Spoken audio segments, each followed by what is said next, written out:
Hey, I'm Stefan Spencer, and I'm super excited to have Sasha Daygame as my guest today on Get Yourself Optimized. Sasha is a Renaissance man. He is a trained comedian. He is a spiritual master and also a pickup artist, an expert on pickup. And he's taught thousands of people how to approach women. And thousands of guys have you to thank for dates and all sorts of stuff, maybe even marriage, finding soulmates. Incredible. And yet, Sasha came from a very troubled background as a child. He was abused and he ran away from home. He became homeless as a teenager.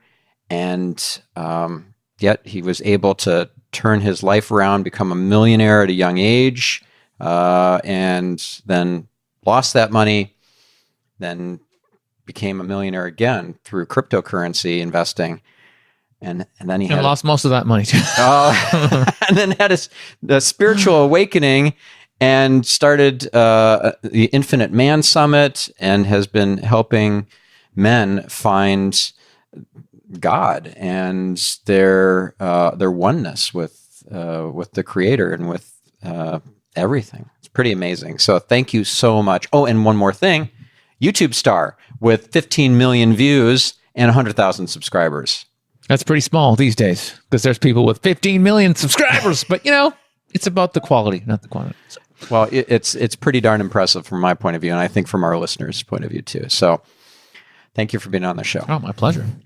So tell us, what is the thing that got you from just being a really cool, hip, successful pickup artist to spiritually woke? That's a good question. It's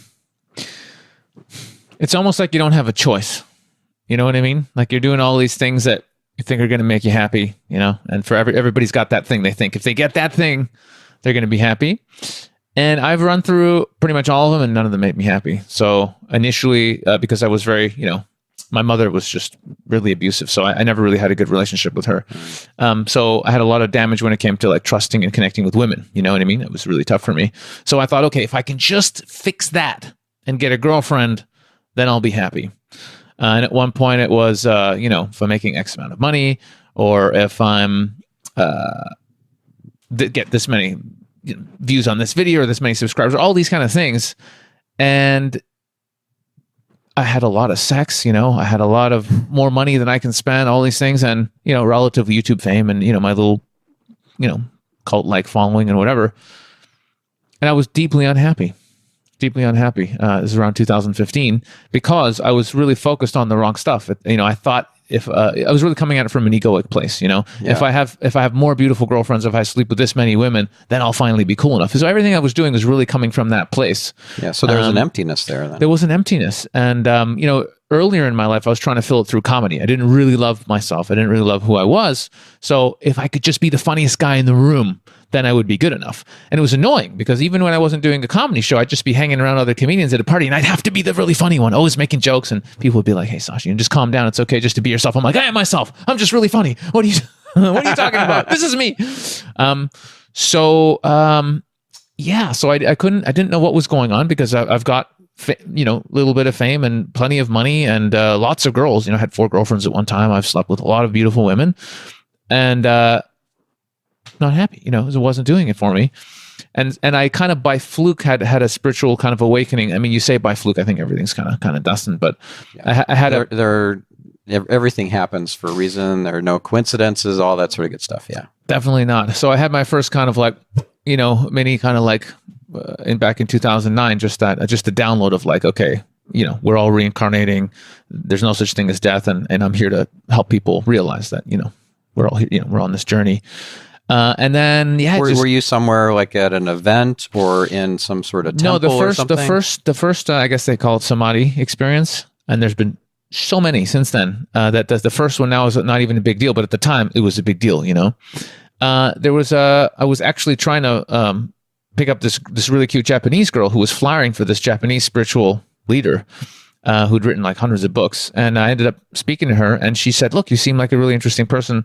I'm going to give you this last copy of this book, one of this guy's books. And the book was very interesting. I'd never really read I read maybe like one spiritual book before, but which was fine, but I wasn't really that into it. So I read this book, and it was all about these, when you leave the body, these different levels of kind of dimensions that you go to, and depending on, where you're at in your development, you go here, here, here. And it was just very interesting. Do you remember the name of the book?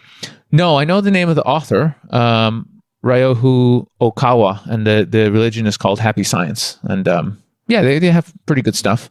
But the specific book I don't remember. And I read the book, and the short version of the experience was I was walking. I was just about to go into King Street subway in Toronto, from Toronto originally. And there was this crazy lady who was absolutely out of her mind, and she was screaming at the top of her lungs, like total batshit crazy. And everybody, but really loud enough where people were like crossing the street to not have to walk by her, like really, really. Yeah. So I did the same thing, and it reminded me of my mother, because that's what my mom was like. She would her face would turn red, and she would just scream at me and throw boots at me, and it was a real shit show. So I just didn't want to have anything to do with her. So I walk by really quickly. I go downstairs, and I'm going towards the train, and this little thought enters my head, which I cannot explain, or certainly couldn't at the time. It was obviously spirit working, but the thought said, "Go and talk to her." And I was like, she's out of her mind. Why would I go talk to somebody who's completely crazy? But I trust my intuition for some reason. I was like, okay, that seems like a goofy thing to do.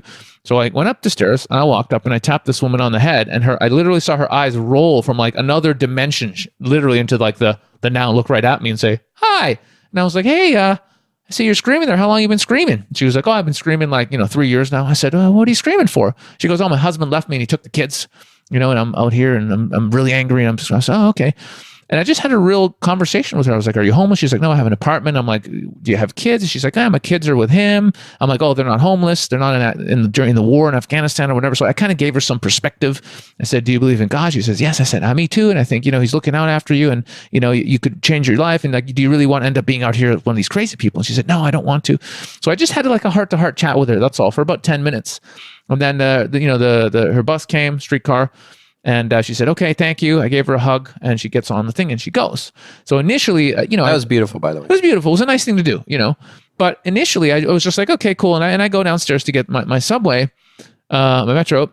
And initially, I just kind of thought, oh yeah, that was nice. And something I just started feeling this, I don't know, energetic shift. And I started having this realization, and I was like, interesting. I guess I just helped this soul on her journey, and I just was like, oh, maybe that's the point of it. And then suddenly, this realization hit me. I can't really. It just hit me like it was like this energy hit me. It just hit the top of my head. It ran down the back of my whole body, down my arms. It was like a hot fire, and it just hit me this moment of realization of, oh, there's no such thing as death. We all reincarnate, and the whole point of life is all of us souls to help each other on this journey. That's it. And as I got on the subway, at first, everybody had this bright light in front of their face. So it was like these two streaks of light, and it was so bright I couldn't actually look people in the eye. I would look at people and I would be blinded. So I was just looking on the floor for about a minute. Wow. And then when the light passed, I looked up, and I felt it was a oneness with everybody. So I just felt like I was empathic, so I could just feel what everybody was feeling. And every single person on the thing felt totally lost, like they had no idea what they were doing on planet Earth. And I knew I was supposed to tell them, hey, it's okay. There's no such thing as death. We all reincarnate. We're here to, help each other. So I knew like that's why I'm here. That's when I got my first awakening. Like, oh, that's what I'm doing here. I'm here to share this spiritual truth that we're all. And when was this? This was like 2009. This was about 10 years ago. Okay. So that was like the beginning. And ever since then, it's always been there in the back of my mind. And I'm going along doing my thing, and got into pickup and dating and doing my comedy and just. But in 2015, you were deeply unhappy, and you felt disconnected. Yeah. And the main reason for that was I was in a relationship that wasn't the right relationship for me. I kind of, even though I was dating multiple women, I sort of fell into monogamy with this one really amazing girl, but she fell into monogamy. I just fell into it. It was funny. That is funny because, we all have our different perspectives. And I always thought of myself as a monogamous person. But for somebody who is really good at meeting women, I suppose that would be an outlier type of situation. Yeah. Whatever people want to do. But for me, I was, I guess I just thought it was cool, but I also had a extremely high sex drive. So I like, being open and stuff. But I was in the wrong relationship, and the courses I was teaching, they just didn't feel authentic to me, because even though I was teaching like be you, be real. If you just want to sleep with a girl, tell her, say, hey, I just want to hook up with you. Don't manipulate. But most of the guys taking the courses, it really was about sex. Some of them sure wanted a girlfriend, absolutely. But most guys, they wanted to get laid, and they wanted to, which is, there's nothing wrong with that. But I just didn't want to be the guy there. I didn't want to be standing there listening to Lynn on the mic chatting up these girls. I just got tired of it. It just felt inauthentic, and I didn't want to do it anymore. Now, at this point, had you had other experiences of that, being able to see light in people's faces and stuff? No, that was the one kind of, miraculous thing that happened back then. That was a one-off. Okay. It was up till that point. And then once that happened in 2015 and I decided to really start waking up, it started to go very, very quickly. Somewhere around 2013, Spirit just introduced me randomly to another woman who's just an amazing, calibrates very, very high, really, really high level woman, super, super psychic, very powerful. And I didn't even realize it, but she was actually my first in-person spiritual teacher, and she still is. So I was just learning from her, and she was teaching me about spirit and tapping in, and I learned so much from her. I could do hours of podcasts, just the things I learned from her. It's unbelievable. She got me reading books by Malidoma Some, who's like an African shaman, so some of his teachings, and just even the concept that you can work with somebody's spirit, whether they're incarnated or not, makes no difference. Like she told me, this blew my mind at the time. She used to work with kids, troubled kids, and sometimes parents would come in and be like, "Oh, this kid's driving me fucking crazy. I'm a great parent. I love him, and I can't do anything." And she'd say, "Just leave it with me." And she'd go into the astral and she'd speak to the spirit of the kid, and she'd do some work with the child on the other, and energetically, and see what, and she would fix it. And then the parent would come in a week later and go, "What did you do? He's fine. He's unbelievable. What the fuck?" And I was like, "Oh, of course we have a self that's actually." Yeah. Out there, and this is just one tiny sliver of what we are, so right? You kind of spoke to that child's inner being. Of course. Yeah. So, so I just started learning all this kind of stuff. Wow. And did you still have that ability then that you had at that first time where you could see like an aura or something in their faces? No, that was just a miraculous thing that happened. Okay. It was, but I don't know if you know who Donnie Epstein is, but I know that name. So he's good friends with Tony Robbins. He's been a guest on this podcast, and he's a spiritual healer, and he's like an alien. He's like a wizard. He's incredible. He does these entrainments, energetic entrainments, and you're laying on a chiropractic table, and he zaps you with energy and stuff without even touching you, even. And I had some spiritual awakening experiences under his care. It was pretty amazing, like stuff that you wouldn't believe that's even possible. Anyways, one of the things that he told me was that he couldn't recognize people from photos. He would only be able to recognize them in person because he would see their energy signatures. So their faces would look completely different from a photograph than in person. That's interesting. Crazy. So he had to learn how to recognize people from photos. It took a while, but he did eventually master that. Stuff we take for granted that's just so basic and so forth. He had troubles with like recognizing people from photographs because he had this gift. Pretty crazy. Anyways, please continue. So you had this incredible experience in, what was it, 2013? The very first one was 2009. Yep, for 2009 and 2013. Yeah, was 12, 13. I just ran into this amazing spiritual teacher who, again, Spirit set it up perfectly. Like it was a miraculous coincidence. Somebody one of my followers had gifted me a book, and I was in a building.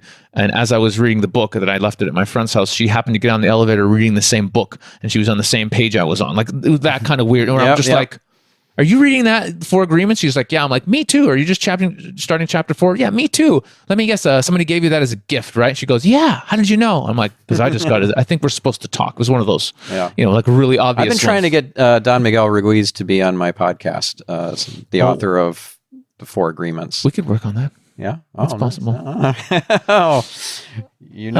I'll call in a favor. I met his son at the Conscious Life Expo. And I tried that route, but that didn't work. Not Damn yet. Because that's pretty good. If you meet someone's son, that's pretty good. That's a good angle to work. That's pretty close. Anyway, so please continue. So that was great. And 2015 was so much crazy stuff happened. It's like wild. Basically, my current ex, She basically went to do some work on herself. So I just had some space for about 3 months. I just had this space.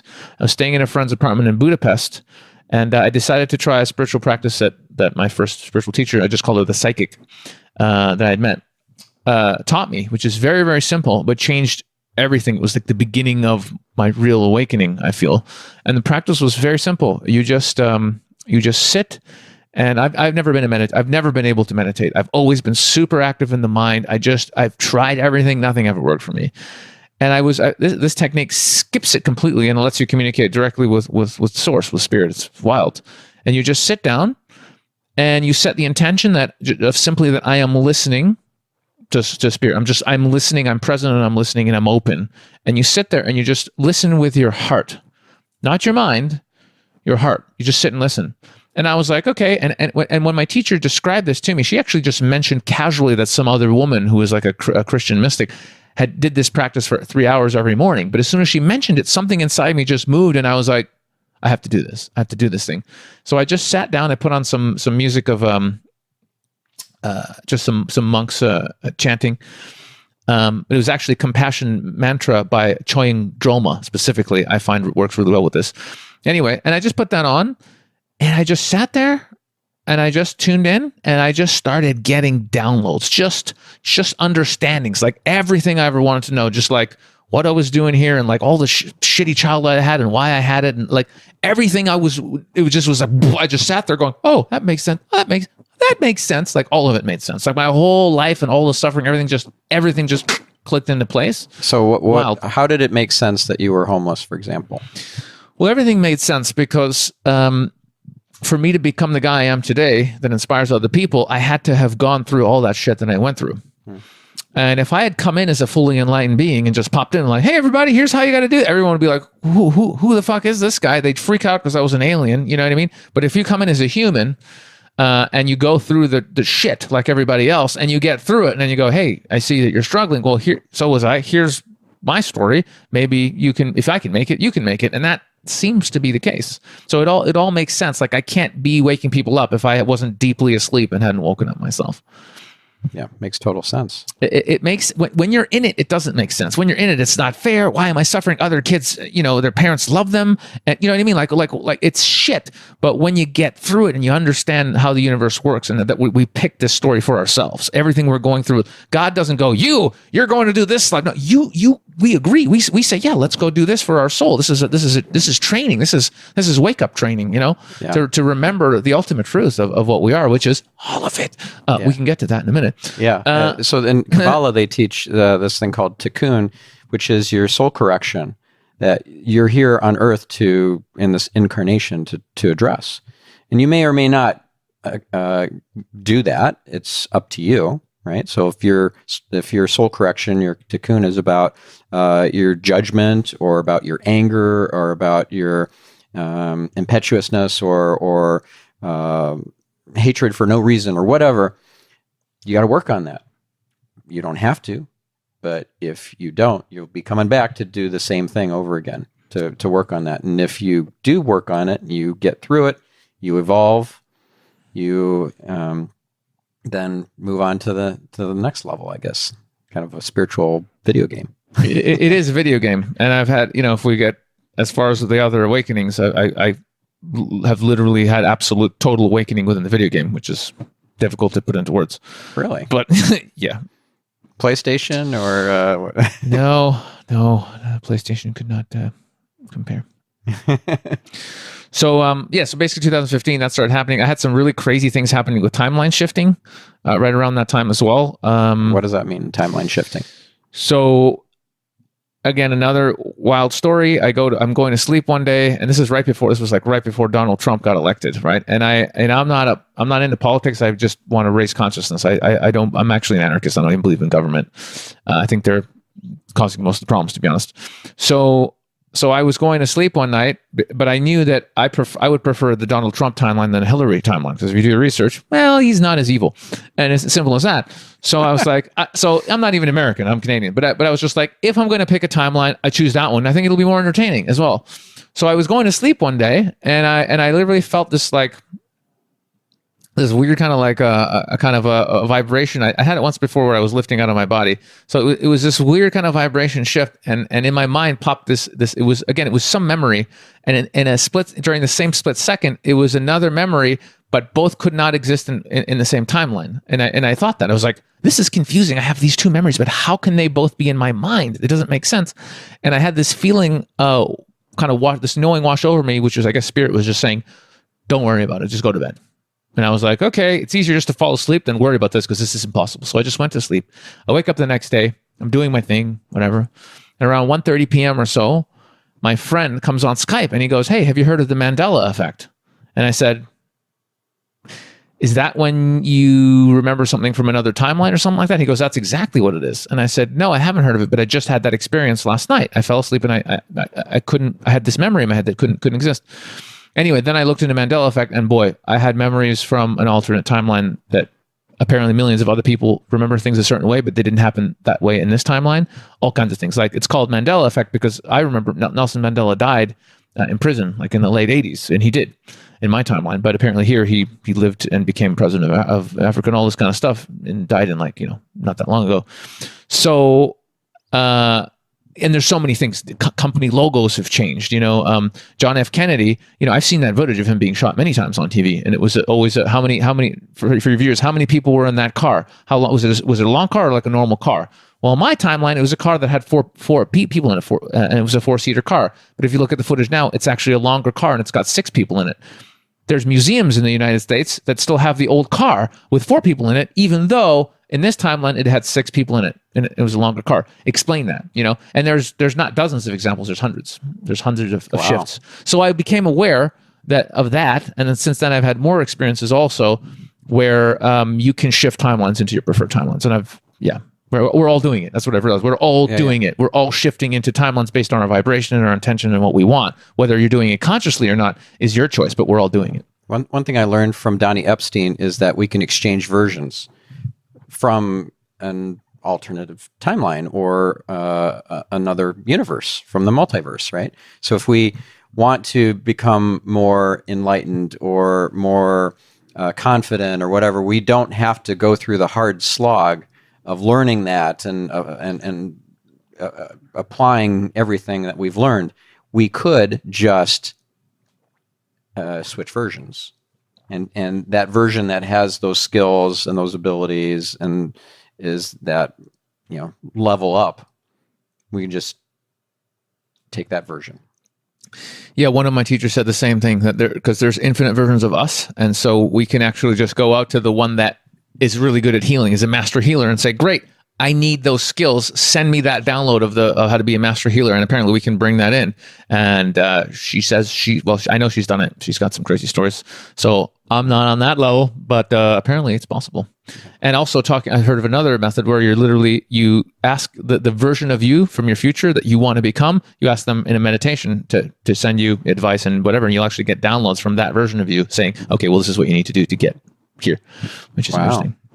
One thing I do is, in order to make better choices about things like my diet or exercise or what have you, is I think about future Stefan and how is this choice I'm making right now affecting future Stefan. So if I kind of externalize out from just who I am now to future Stefan, I'm more empathic and understanding. I'm not as kind to myself, and I'm not as interested in helping myself as I'm interested in helping others. So I got to externalize that and look at future Stefan as a separate entity out there from me, in order to get stuff done and actually be my best self for myself.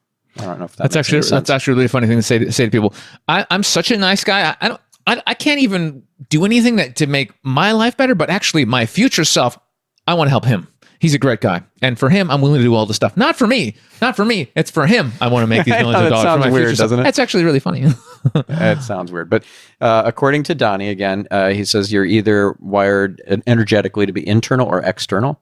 And externals, they are much more inclined to work on other people's stuff than themselves. And things that are focused on them tend to break down.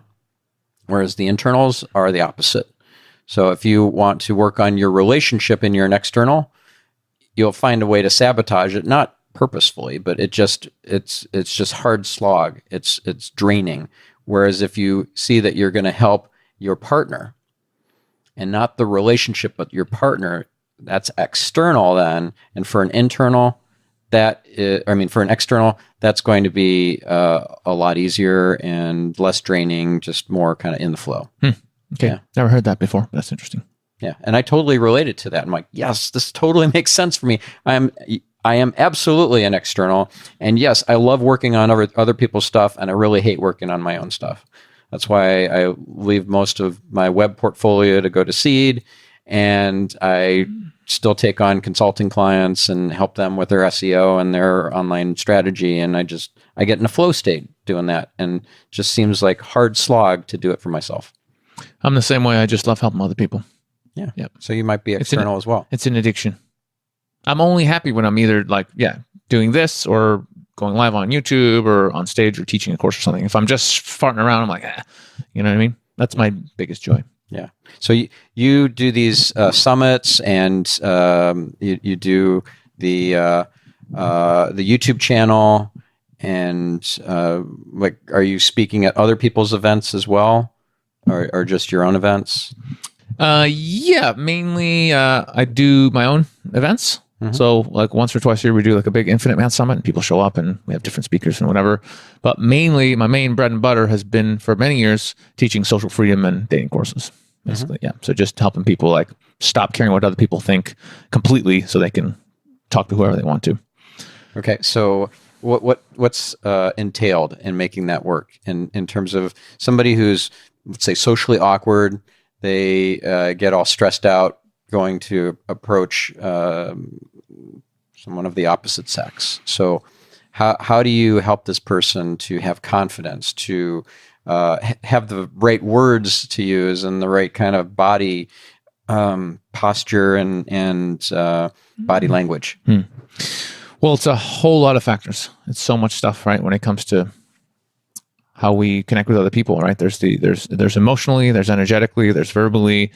Sure, there's stuff like how you dress and how you hold yourself, and all the body language. Is so much stuff.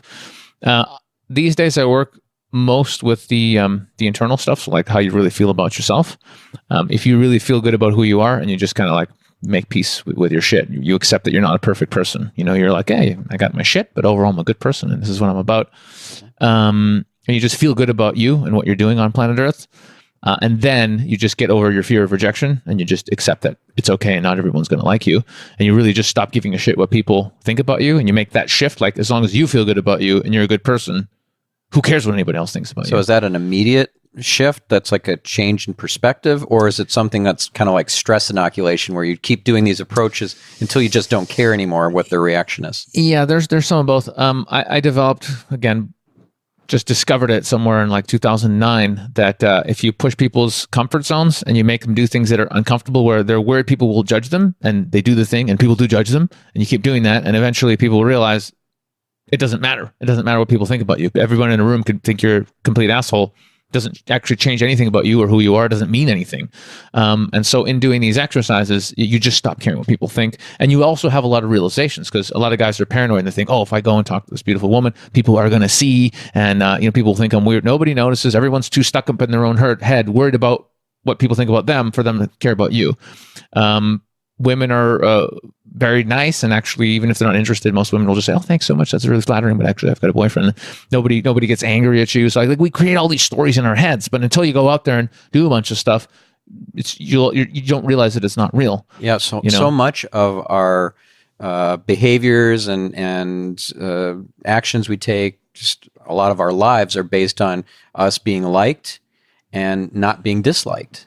That's right. And that's really sad, because it puts us in this little box, and then we don't have the courage to be bold and do something that will change the world and change humanity, the global consciousness, because we don't want to be disliked. Crazy. It is crazy, and it leads to, I think that's the main thing that leads to people being unhappy and going on antidepressants, is actually not expressing yourself. Because that's the most frustrating thing, is like you just want to do XYZ, whether XYZ is like quit your job or start your business or tell somebody how you really feel about them or tell your boss to fuck off or quit your job or just come up to a woman and ask her on a date, whatever that thing is you really want to express. If you don't do it, it eats you up inside. Literally, like it drives you insane. Yeah. And that is the worst thing you can do to yourself. It's like betraying someone else is bad, but betraying yourself by like not taking action or not living your life authentically, it's the worst thing you could possibly do. It's like self-torture.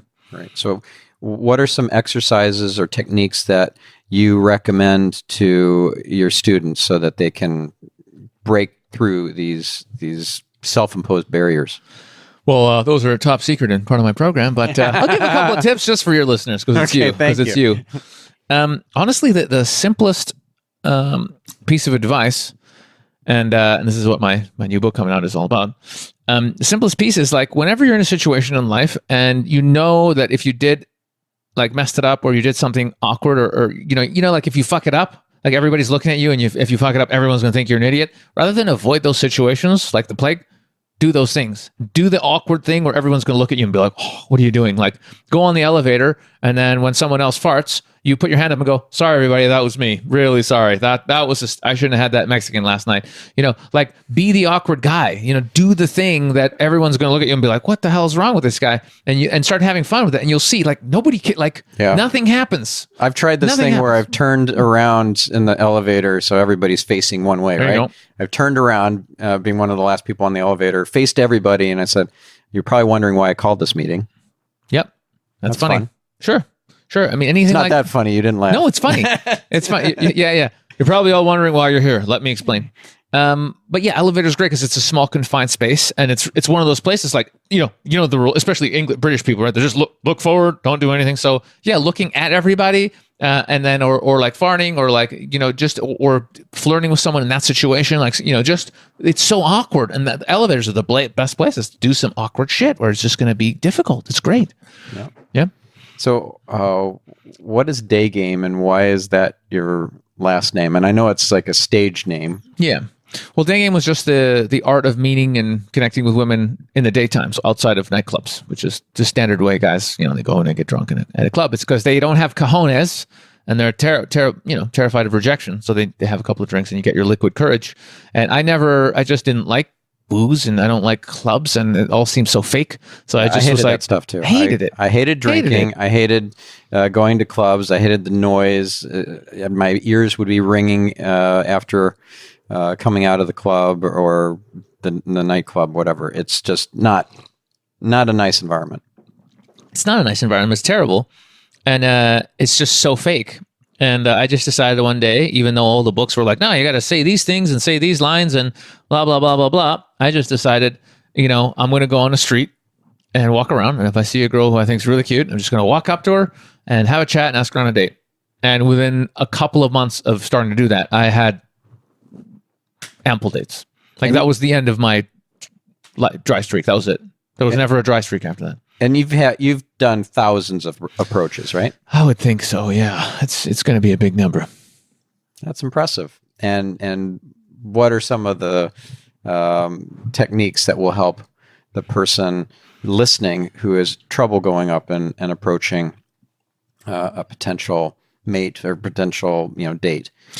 Well, the biggest thing is like change how okay you are with being uncomfortable. Like, so by doing these exercises, but also even just going out there, like most people, again, they won't make eye contact with strangers. They won't talk to strangers. Like, break all those habits. So go out there and just like, if you get I have a free book called My Social Freedom Secret, which, we go through a bunch of this stuff. If you just go outside and you start looking at people, just literally like make eye contact with people. And if they look at you, just go, hey, literally make eye contact. Hey, how's it going? Or you could be silly and you could like, if it's almost Christmas, say to people, happy birthday or, happy Halloween or whatever. So just do things a little bit weird. So people are like, what? And just start pushing your comfort zones with little things. And you'll notice that people are friendly and people talk to you and you can slowly build your way up to being that guy or that girl who can just talk to anybody anytime. But just start pushing your comfort zone a little bit. Like what's one little thing? Like don't do my crazy exercise. Don't get into your underwear and lie in Times Square high-fiving people. that we do that on my advanced courses. But start somewhere. So sign me up for that. Yeah. I mean, you're all welcome to come. But like start easy, right? But people are so used to just like playing it safe, and not our whole society is built up on like safety. Don't take chances. Don't say anything that can get you in trouble. It's very just limiting. So you have some exercises. Are there any kind of techniques that will help with that process? So like any openers that tend to work really well, or perhaps using DHVs, which are demonstrations of higher value when you're telling stories and stuff like that, instead of trying to impress the person you're talking to by telling them your resume sort of thing.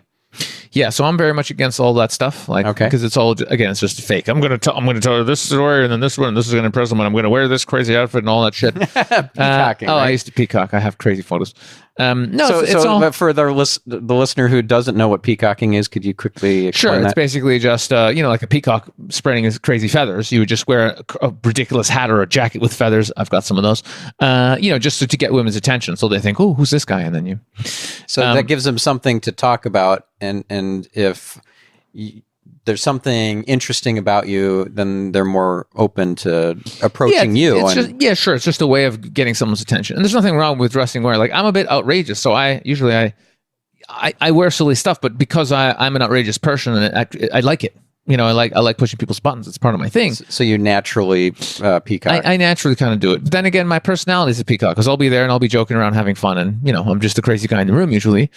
So there's no techniques. Our techniques are just like, do whatever your instinct tells you. If your heart says, I really want to go meet this person, go over there and talk to them, start a conversation, be curious about them. People love it when you're curious. Don't hover and don't hesitate, right? So if you are entering a restaurant or a cafe, and you're looking to see who you're going to approach, and you're just hovering out at the entranceway for 5 or 10 seconds. Don't be creepy. You have lost all social stature by that point. Yeah, right? But I mean, I don't even think about social. Again, even that thought of like social that's assuming that other people are like, they're doing their thing, and they're all looking at you like, oh, that guy's been hovering for about 20 seconds. What a weirdo. Nobody's doing that. Nobody's doing that. Everybody's on their phone, just messaging their friends, or they're watching that YouTube video somebody sent them, or they're talking to their mom. Like, nobody is watching you going, oh, that guy. I mean, if you have a really creepy, weird vibe and you walk up to someone and you talk to them, it doesn't matter how long you were hovering. If you're weird, they're going to go, I don't want to talk to you. That doesn't matter. But yeah, of course, it's better to act quickly. Of course, because it's in the moment. If I see a woman and I really want to meet her, it's just so natural to be like, hey, oh my God, I love your energy. Who are you? What's your story? Rather than like thinking about it for 2 minutes and then being, you know what I mean? Like it kills it zaps the energy. That's why you want to get to that point where you feel so good about who you are. There isn't even a mental process of talking to someone. You just go, hey, how's it going? Yeah. I don't need a reason to talk to you. You look fine. I want to talk to you. That's it. Yeah. What I found when I studied pickup, after going through my divorce and having 2.5 years of not a single date, it was very lonely, and realizing that I needed to pick up some skills, and those skills included personal development and confidence and pickup. So I started, I learned from Neil Strauss, read The Game. I watched the Annihilation Method training videos that he had, and it really helped me. But the main thing that really helped was going to a Tony Robbins event and walking on the 2,000-degree hot coals in my bare feet, and then everything shifted for me. But the whole point of this is, if you have some kind of fallback type of skills or techniques or pickup lines, openers is what PUAs or pickup artists call them, you can use them, you can get some success, you can get some phone numbers and so forth, and then you start to feel confident. And then you keep doing that, and then you have the confidence, and you can shed all the techniques, and you're just naturally confident because you know you can do it. Yeah. Or you can even drop all the techniques from the beginning and just go a little bit deeper and realize that you're already worthy, and yet you're already, just because you exist and creation doesn't make any mistakes, you're already worthy, and just drop all these layers of conditioning that tell you you're not worthy. It sounds really good. It's really it makes a lot of sense. My left brain says, yeah, totally, I'm totally into that. But then the right brain, or the maybe the amygdala, not so much believing that, and you need to convince that that more reactive part of yourself, that this is true. You are a pure and beautiful soul. You have infinite potential. You are here on this earth for a reason, and people will love you just because you exist, and you don't have to prove yourself, and you are worthy.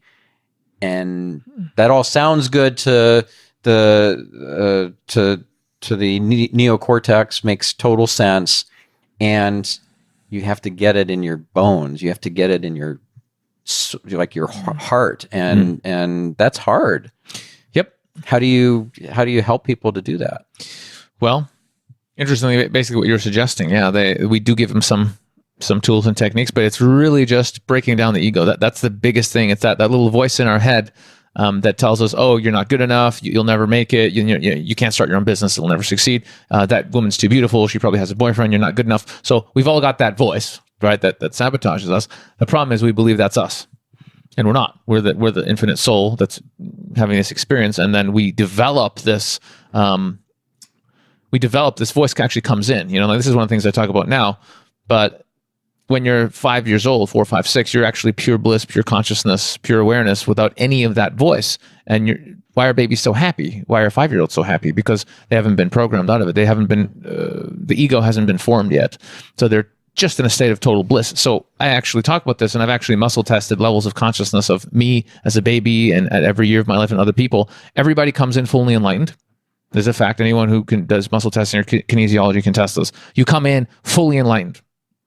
So what does that mean? No joke. Is there a score or something? There is a score. You can read Power versus Force, and there's a level. Jesus or Buddha or whatever is like 1,000, and love is at 500, and courage is 200, and below courage is like guilt, shame, and all the shitty emotions. And if you calibrate, like I calibrated my first breath, 975, fully enlightened being.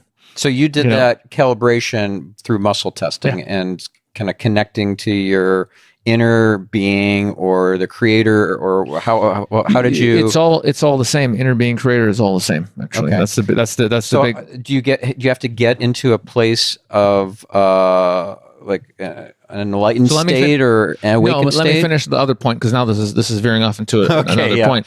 So basically, the bottom line is we all come in enlightened, and the conditioning from our parents and society and all this kind of stuff starts layering on. And then as soon as the separation begins, so you're whatever age, and somebody says you're a boy or you're a girl or you're smart. So if you're smart, they're stupid. Or if we live in a good neighborhood, well, those kids live in a bad neighborhood. So there starts to be a separation. I'm this and you're that, right? And so that's where all the problems begin, and the ego forms, and we start getting these thoughts coming in, and then boom, now we think we're this body, we think we're these thoughts. And so this is what sabotages most of my clients. They see a beautiful woman. I say, well, you could just go over there and introduce yourself. Maybe she'll like you. Maybe she won't. Oh, no, I could never do that. Why not? Oh, well, she's so beautiful. Oh, 1,000,001 thoughts. So my process that I've been doing for fucking forever is basically getting the guys to do what we were talking about, doing these social freedom exercises where they push their comfort zones, and they get purposely put into situations that are uncomfortable. People will judge you and think you're an idiot and think you're doing stupid shit. And it's so freeing, because you do these things and people judge you, and then you're there and you take a breath and you go, I'm still here. It doesn't matter that 100 people think I'm a fucking idiot. It makes no difference what they think. Who cares?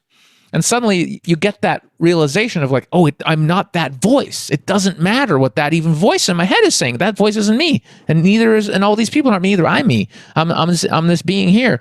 And so when people they just stop giving a shit what people think. Then they start going and talking to whoever want to. And so usually it starts off with dates, but once you're doing that, and suddenly you're in this shitty job that you hate, well, guess what? You quit that job, and suddenly you go, well, fuck that voice in my head that says I can't be a successful entrepreneur. I will be an entrepreneur, and they go and start their business. And that inner voice happens. That is the critical inner voice isn't them, is it?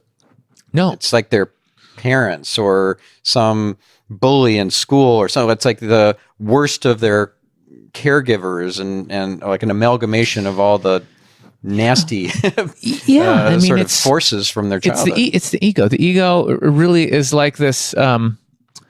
This is the reason why most people are stuck in this hamster wheel, trying to get more money or more fame, whatever it is, more bigger house. All these things they're trying to chase, because the ego isn't actually never real. Get there. They can't, because it's not them who wants it. This is when people say, "Oh, how come I can't manifest the things I want?" Well, because if you're trying to manifest a Lamborghini so that you'll feel cool and people will like you, is that the soul that needs a Lamborghini to be loved, or is that the ego?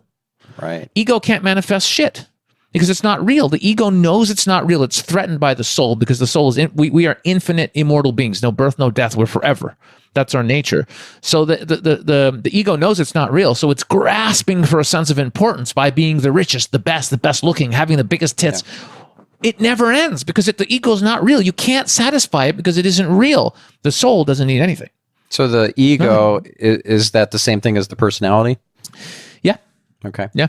You could say that. And is the ego here for a purpose in your view? Well, here's where it gets really interesting. There is a purpose to it. And it is useful, but the problem is it's taken over our lives because we identify as it. We think we're it. We're not it.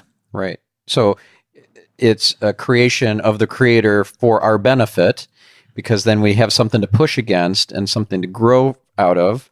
And we also can appreciate through the contrast of when we are in our inner being versus in our ego. That's just like when you see the darkness out there in the world, the poverty and the hatred and all that sort of stuff, the division, that's a gift for us as well. Just like, you had a really horrible childhood. I did too. A lot of pain, a lot of abuse, and not fun. For the most part, it was not fun. And I see it now as a beautiful gift because I get to enjoy the contrast of having a beautiful, in the flow, in the vortex sort of charmed life now that I would have taken for granted if every day was sunny and you never have rain or snow. You don't say, "Oh my God, it's beautiful and sunny out. I love it." Yep. Yeah, absolutely. So yeah, there's a crazy story that happened in June. Long story, but basically I've had some, you can say, ego collapses or ego deaths, and it seems to be like every time it's like a layer is stripped away. So but during the peak of the experience, a couple of times there was no ego at all. So there was an absolute loss of the idea that there's a Sasha, and it was just presence. It was just all of it. There was nobody here, and I've had it go on for days and days. And so in the last one, I literally went through an ego death that was so profound. I was with my teacher, and I talk about this in one of my episodes of my spiritual podcast. I went through a full death process where literally, like, I had this moment of absolute realization that I was all beings that have ever existed, that exist now, and that will ever exist. Absolute full clarity. And then I looked him right in the eyes, and I felt this fear come up, and I just said, "I'm dying." And he said, "It's okay." And I died. I collapsed. He caught me on the floor. And I went through, and I remember thinking, I just realized that I'm all beings forever. How can I be dying? This makes no sense, but okay. And I've been through enough drug trips and acid and ayahuasca to know that if you're dying, and pay attention if you're on the spiritual path and you're going to do plant medicines, if you're ever dying, don't fight it. Much worse if you fight it. Just accept it and go to God. So I did. I said, okay, well, I'm dying. I'm going to the light. And I literally was there waiting to go to the light. And I'm like, okay, here we go. Any second now. And then I woke up and I was there extremely confused. And I saw Paul, my teacher, and I was so convinced that I died that I thought I actually was on the other side and he was my guide. I was absolutely sure that I've left the world. So the first words out of my mouth were, "Am I dead? Did I die?" And he just looked at me with that love in his eyes and he said, "No, the old you died." And I was like, okay. And I got up, and again, it was literally like waking up out of a nightmare. It was waking up in the truth of what is, which was, I was all of it forever. There was only God. I could not stop staring at the trees, looking into people's eyes. The whole day I was just literally staring at people's eyes, and there was only myself. It was all myself. There was nothing else in the world but me. And it was fucking, took 2 days of integrating it. Anyway, wild story. What Paul saw when I died and lost consciousness, he said this black energy lifted from my body as I collapsed, and Pachamama, Mother Earth, scooped up and took the energy and sucked it back into the planet. And he said he'd never seen this before ever. And he said, so our working theory now is that we are given this ego mask as we're born. We're given this, okay, you're going to play this character. And then when you don't need it anymore, guess what? Planet goes, okay, you're done with that, and it takes it away. Do you think there are dark entities that are not just like our ego mask, but that these entities that are not wishing us well, who might attach to our incarnation? Oh yeah, I had a nasty one that almost killed me, and I had to have it removed by a professional exorcist. That happened to me in 2012. So I can speak firsthand, and I've removed entities off other people at this point. So wow, because I had an Akashic Records reading, and the person who did it, she told me that one of my daughters has a dark entity attached to her, and this is a daughter who I have a rift in the relationship with, and she suggested, or the record keepers who were giving me this feedback, answering my questions, offered a way to clear that. So it's on my list. I'm going to do that soon. Try that out. It's everything is here. Like the idea that people don't believe in anything that like the government or official science hasn't said. Yeah, everything, all of it. There's so much going on. Yeah, and I was that. I was such a skeptic, and so in my head all the time, never in my heart, very shut off from my emotions and from the creator. Mm-hmm. I labeled myself as agnostic, maybe even atheistic for most of my adult life until I had this spiritual awakening in India, which I've talked about on numerous times in the podcast. So I won't go through it again. And we had private conversation about that too. So I'm glad you made it out the other side. Yes, I did. I did. And you know, there were some dark entities, speaking of which, that were hovering over our baby, over my wife's and my baby, who is now 12 weeks old as we're recording this. And she did an Akashic Records reading, and she asked about it. Like, did I imagine this, or was that real? I saw something, and it concerned me, and so I did this prayer and clearing type thing, and was I imagining that? No. The answer from the record keepers was no. That was real, and you did something really important.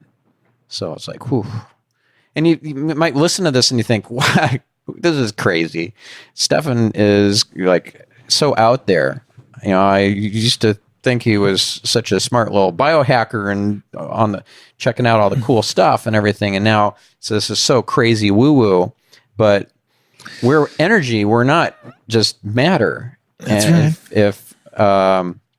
If you don't appreciate the mystery of how we exist, like I remember watching a YouTube video. It was a TED talk of what's her name, Mel Robbins, and she's the author of the 5-second rule, and she explained that you're a 1 in 14 trillion chance of existing, and we take it for granted that we're just able to wake up in the morning and that we actually were even born, but it's not chance, and it's something that we should revel in the miracle of every freaking day.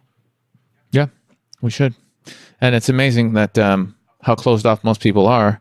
But it's anything that could really truly empower you or set you free or wake you up, you're not supposed to know.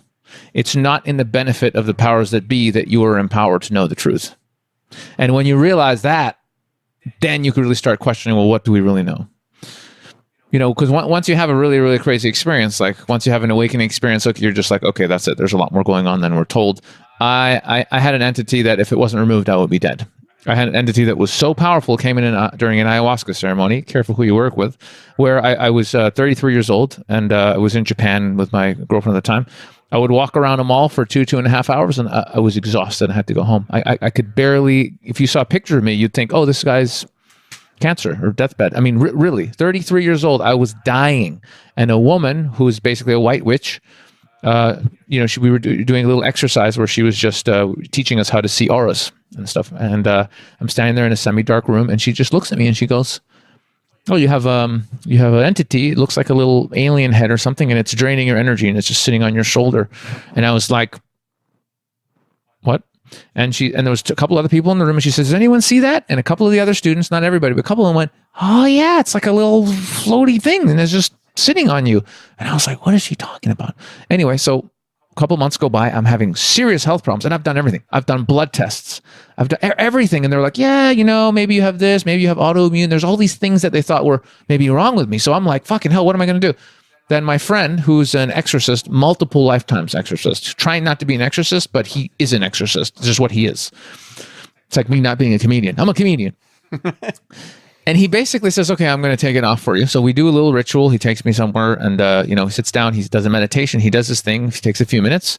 And at some point, I'm just laying there, and he put blessed some water and sprinkles on me and did some stuff. Anyway, after a few minutes, I look up at him. And I go, is it done? He goes, yeah. I said, is it gone? He goes, yeah. You sure? He goes, yeah.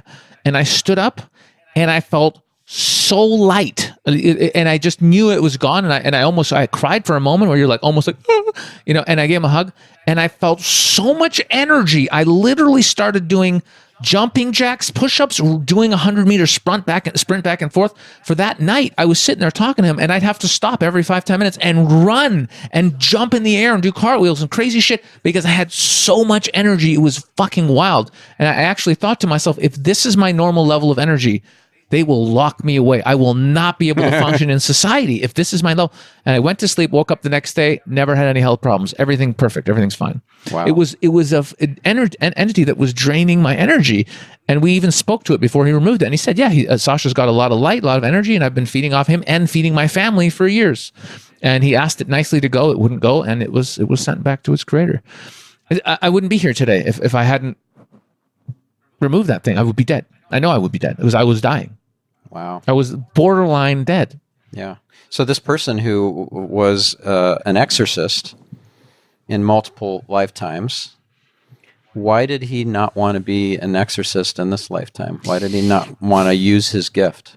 That's a good question. I think recently, because there's a friend of mine, recently he's okay with it. And recently, like if you want to reach out to him, he can remove stuff and whatever. But at that time, he was just struggling against it. He was like, and he'd have a really brutal time on ayahuasca too, like really, really tough stuff. And so he'd been through his own struggles in the spiritual realm, and he was like, I don't want this. But now he's like, yep, if people find me and they really want my help, he'll help them. Yeah. Yeah. This reminds me of somebody that is a friend of mine, who, his wife had a gift, a healing gift. She'd be able to heal people by touching them. And she was born in South America, I think, or Central America, one or the other. I don't remember the details of this, but she had a healing power, and people in nearby tribes and stuff knew about it. Not just the tribe she was in, and they would come and she'd touch them, heal them. They'd have some sort of horrible sickness or whatever, and then they would walk away healed. And then she moved to Canada and got married to this guy, my friend, and she just wanted to push that down and not get embarrassed and not be a weirdo. Right. So she refused to ever heal anybody ever again. And to this day, she still refuses to heal anybody. So my friend and her went to a Donnie Epstein event. And Donnie pulls my friend aside at some point and says, she has a gift. And he's like, how do you know that? Like, I know.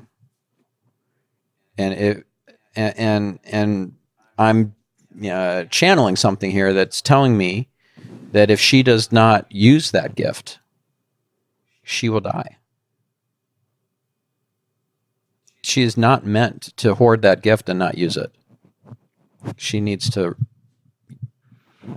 come into herself and do what she's here for. And to this day, she still doesn't do it. And they're divorced. Mm-hmm. There's lots of stories out there like that. We come in with certain things we're supposed to learn, but also certain gifts that we're meant to use.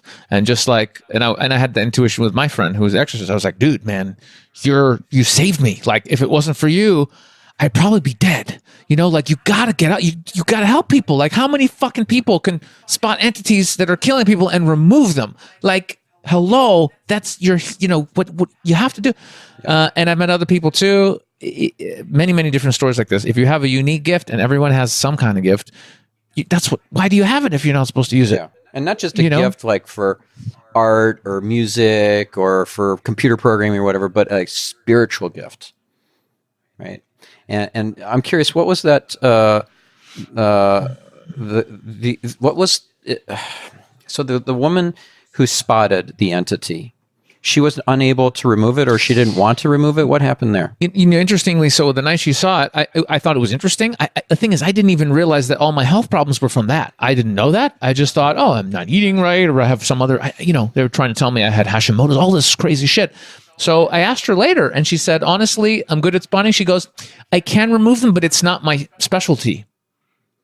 But the other guy is an exorcist by incarnation. So she said I could remove it, but it's really not my strength. I could have, but it's just not my thing.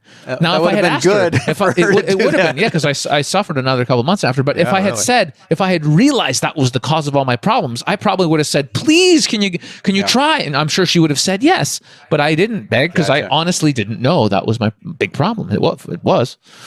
But it was all a gift. It was meant to unfold the way it did, because that exorcist friend who was kind of denying his gift in this lifetime would have probably continued to deny that gift if he hadn't been kind of pressured by you to save your life. Yeah. Well, I didn't have to pressure him to help me because he was a very close friend of mine. Right. But after that, he was kind of like, okay, so. But that probably made a big difference in him connecting with his gift. Probably. Yeah, saving someone's ass must have an effect on you, right? I mean, I've saved a lot of people's asses in other ways, and, it's affected me for sure. Yeah. Amazing. All right. Well, I know we're out of time. So let's wrap this up with, if you could explain what an infinite man is and why someone would want to get coached by you and become an infinite man, go to your summits or go through your coaching program, which I guess you do year round, right? Infinite man is someone who's not afraid to make a baby. No.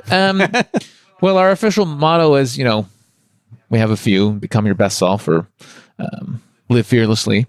But fundamentally, we just find, most guys, they're just not living the lives that they want because they're not taking the chances they want to. They're, for whatever reason, that little voice in their head is sabotaging them from doing whatever that thing is they want to do, whether it's starting that business you've always wanted, or becoming a whatever, or just talking to somebody.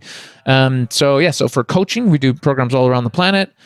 Where we help you overcome that voice, become socially free, learn how to take chances, and is that virtual, or do you fly to events?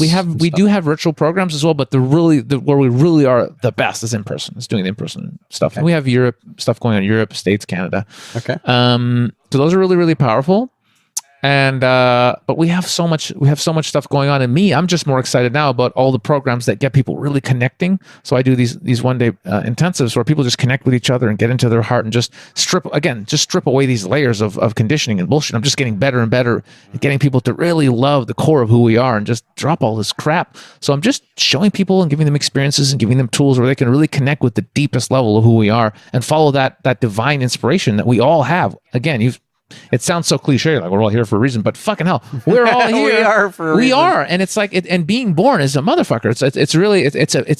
It's traumatic coming down and you're a baby and you're helpless and you're pissing and shitting yourself. And you come out of the womb and they separate you from the mom and they put bright lights in your face and there's all this trauma and they inject you with stuff. That's a fucking pain in the ass. Yeah. We're not going through that process because it's a good time.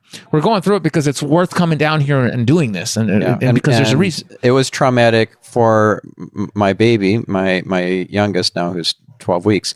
It was also traumatic for my wife because she had this whole natural birth planned out. The baby was breached. She's got this tiny vagina, right? And it couldn't come out. So, well, what happened was he didn't descend, and that didn't break the water. So even though she was laboring for like 18 hours, her labor stalled. And then she has to go in for an emergency C-section. Hey. And the thing that she most didn't want to have, like this totally not natural, full of like invasive type of procedure, and one that didn't go well, where she had excessive bleeding afterwards. And when she was on the operating table, she was just like, she had these horrible shivers, and she was her arms were moving around so much because she was just so cold. And then 10 minutes go by and the baby's not brought to her for 10 minutes. And or she's crying out for the baby to be brought to her, and the doctors wouldn't let the baby go. It was traumatic. And she wrote a whole long blog post about it. She's probably going to get get that published somewhere. I got some female friends who are very Crohn's, who are very wise and very high level spiritually, and they will tell you that they believe that it's done that way on purpose to create as much trauma, that the system is made that way to create as much trauma as we can, because that disempowers people and severs the connection between the mother and the baby. And actually, if you look into it, many things that are going on in our systems are actually made in a way that will, disempower us, basically. Yeah, make us little slaves, so that and in the educational system, it puts us on a conveyor belt. All of it. Why is there fluoride in the drinking water? Yeah, and I find even I get caught in that unconscious pattern where I don't go out of my way to empower my team sometimes and give them the skills and the abilities to up level so that they can become their best selves and maybe move on to start their own business instead of just continuing to work for me forever. Right. So I got to catch myself like, I really need to help these people up, even if they're going to leave and go off on their own path, and I've got to replace them because it's the right thing to do. Yeah, it's tough. I've been in that situation before. Somebody's so talented, and of course you want to have them continue working for you, but if they really grow, they're going to be like, see you later, alligator. Yeah. But if you stick to the high spiritual truth, which is everyone is myself, right? We're all actually one. Them benefiting is you benefiting, right? Yeah. So, that reminds me. We know that's true. It's just hard to remember sometimes when somebody cuts you off in traffic and then flips you off. Hard to remember then, but it's still the truth. Yep. Yeah. Awesome. All right. So where do people find you online? And so infinitemansummit.com. And also I've got a spiritual podcast where I interview people and talk about awakening and self-love and all that. And I'd like to have you on it sometime. I would love to be He'll be there. So that's just the Woke as Fuck podcast, and that's www.woke.as. And I'm Sasha Daygame, so you can just Google me. Awesome. Thank you, Sasha. And thank you, listeners and viewers. See ya. We love you.